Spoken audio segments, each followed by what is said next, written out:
السلام عليكم. اليوم راح نسوي ميك اب توتوريال كات ايز. ان شاء الله يعجبكم. راح ابخ ستي جلو على كل وجهها زي الفيكس بلس. راح احط 5 قطرات من زيت اويلز اوف لايف من ذا بودي شوب كمرطب لكل وجهها. بستخدم جل انستازيا درجة شوكولات بفرشة ميك اب فوريفر. راح احاول ارفع حواجبها على فوق بهذه الطريقة وامشطها عشان يصير شكلها ناتشرال اكثر.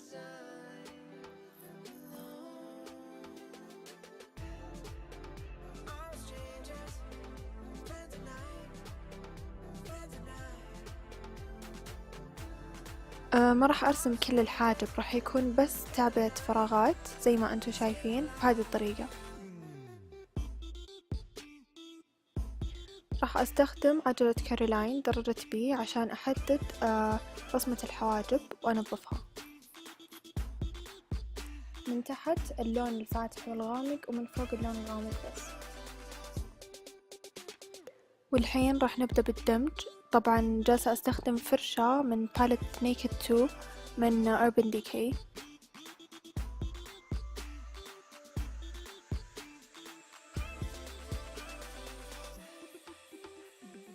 راح استخدم برايمر العين من بنفت درجة لايت ميديوم، بحطه على كامل الجفن وادمجه بالبيوتي بلندر.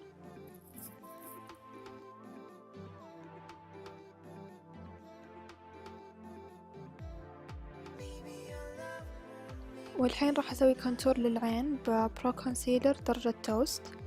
راح اسوي هذه الطريقة اللي هي الكات ايز، اني اسحب عينها على برا واحدد لها شكل الجفن.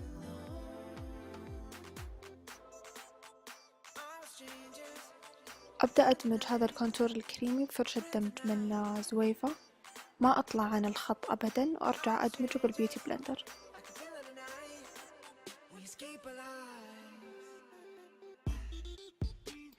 راح استخدم باليت مورفي 35W اللون الاورنج كبيس للجفن بفرشة دمج برضه من زويفة.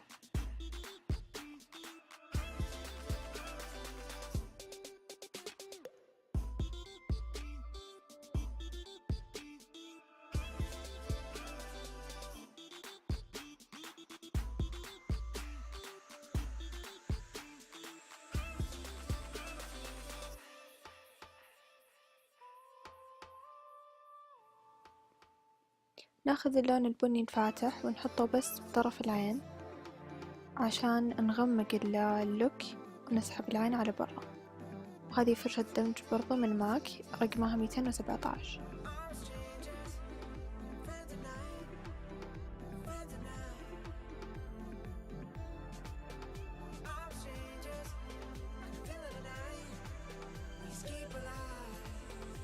راح استخدم باليت تارت.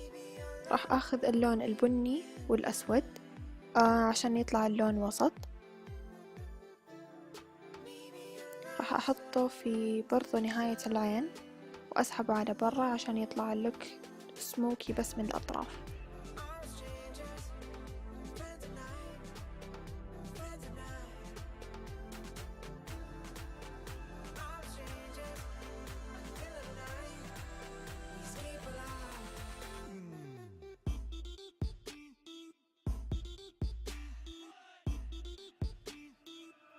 هذا أكثر آيلاينر سواده حلو وثابت من تارت، راح أستخدمه بفرشته. راح أسحب الآيلاينر، ما راح يكون لا مرتفع ولا نازل، راح يكون في مستوى العين.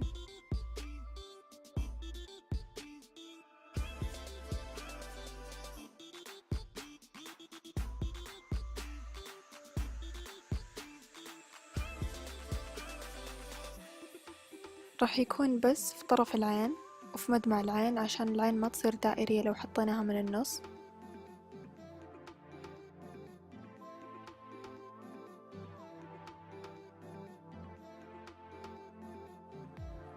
في مدمع العين راح أحط هذا القلم من ماك اسمه كوفي.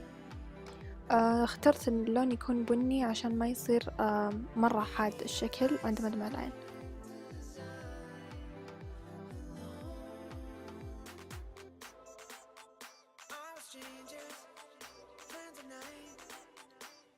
طبعا إذا صار في أي زيادة أو غلط خذي عود أذان ومسح الباقي.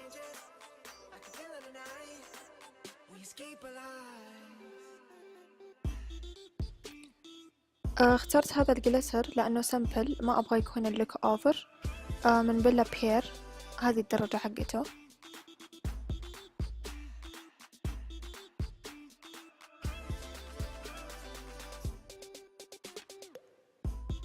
هذه المسكرة من سيفارا، مع إن فرشتها صغيرة لكن مرة حلوة للرموش، ترفعها وتطولها.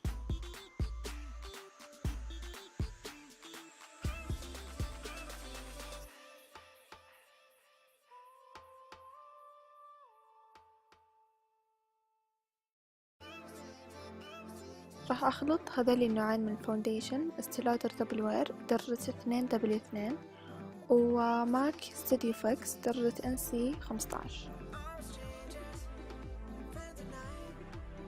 راح أوزع الفاونديشن بفرشة فاونديشن على كل الوجه. طبعا هنا باين انه فاتح، لكن راح استخدم كونتور راح يغمق الفاونديشن، عشان كذا استخدمت شي فاتح.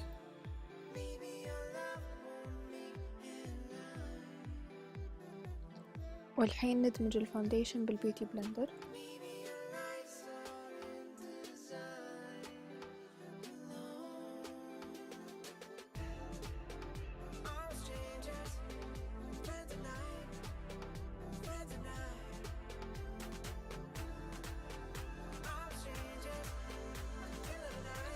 الكونسيلر راح استخدم برولينج وير من ماك درجة NC 42.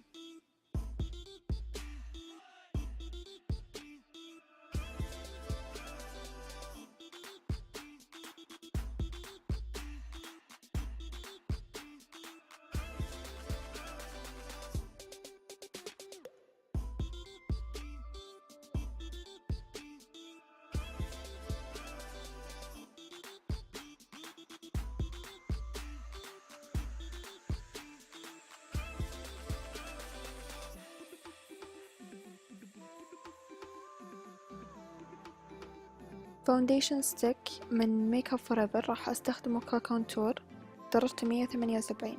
حطيتها بهذا الشكل عشان اعرض لها وجهها. جبهة الموديل صغيرة لكن حطيت شوية عشان اخليه على برونز اكثر.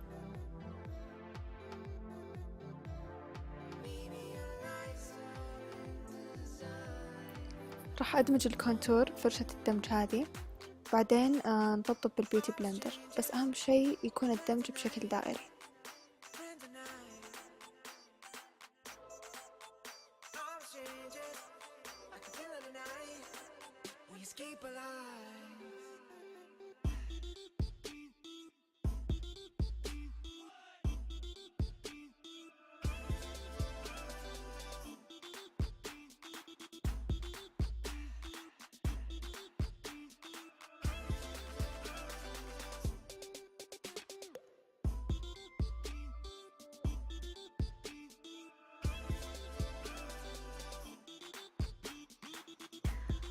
برضه هذا الفاونديشن ستيك رقم 117 بستخدمه كإضاءة، راح أحطه على الوجنات عشان أبرز لها إياها، وعلى الدقن والجبهة والخشم.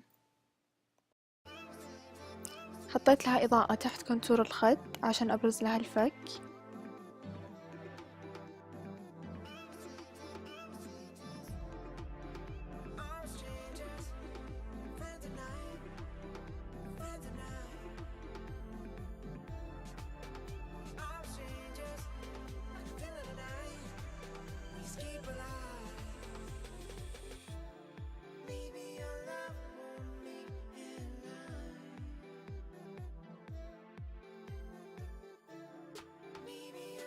باودر شفافة من لورا مارسيه راح أحطها تحت العين لتثبيت الكونسيلر في الأماكن الدهنية.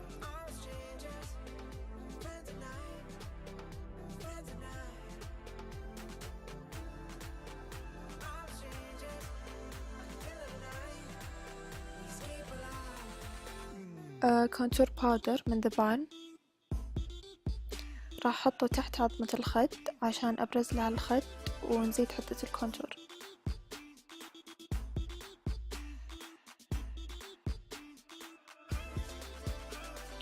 بعد ما البشرة تمتص الباودر راح استخدم هذه الفرشة عشان نشيل الزايد.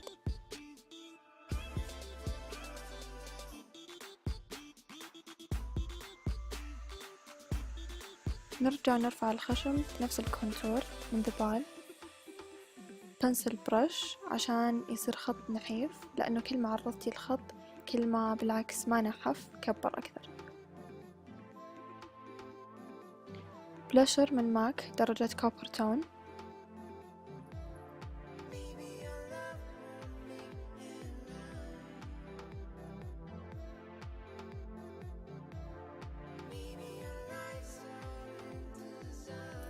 وهذا البلاشر من اتشندم درجة بيل بينك، راح احطه بس خفيف عشان يعطي لمعة حلوة. فرشة صغيرة راح اخذ هذا اللون من تارت، راح احطه بس باطراف العين بهذا الشكل عشان نسحب عينها من تحت.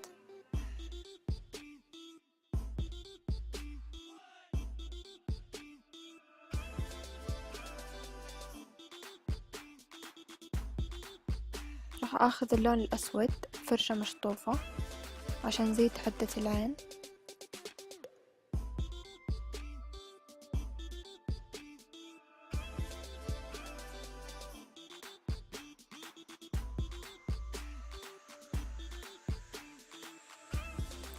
كحل بيج من شارلوت تيلبري راح احطه بس بطرف العين عشان لو حطيناه من النص راح تصير العين دائرية.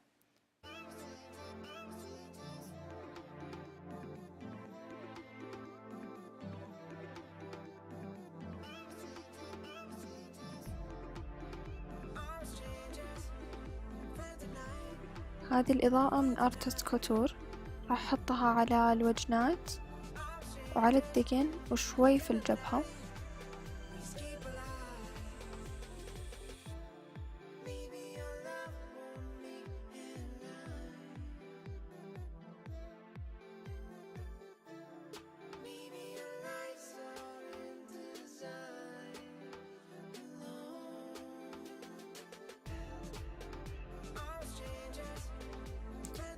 مسكرة حواجب شفافة من ماك عشان نرتب شعر الحواجب.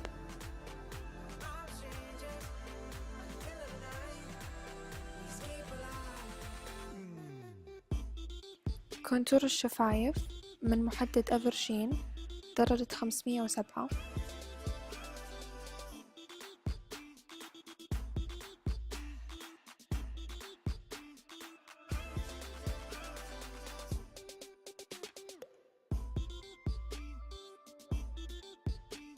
روج من NYX اسمه لندن.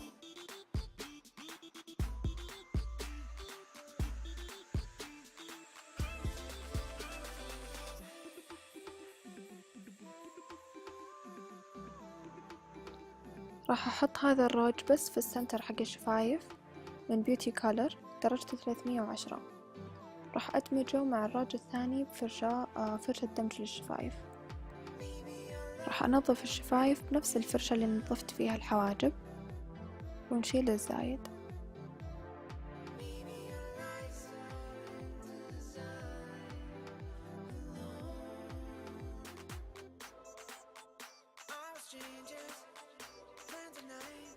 زدت شوي في الستر حق الشفايف لون أحمر أو توتي أي لون عندك، بس عشان يعطي لوك إنه شفايف كبيرة شوي.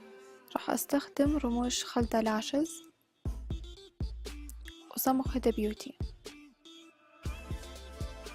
طريقة تركيب الرموش أول شي في النص، بعدين الطرف الخارجي، بعدين الطرف الداخلي.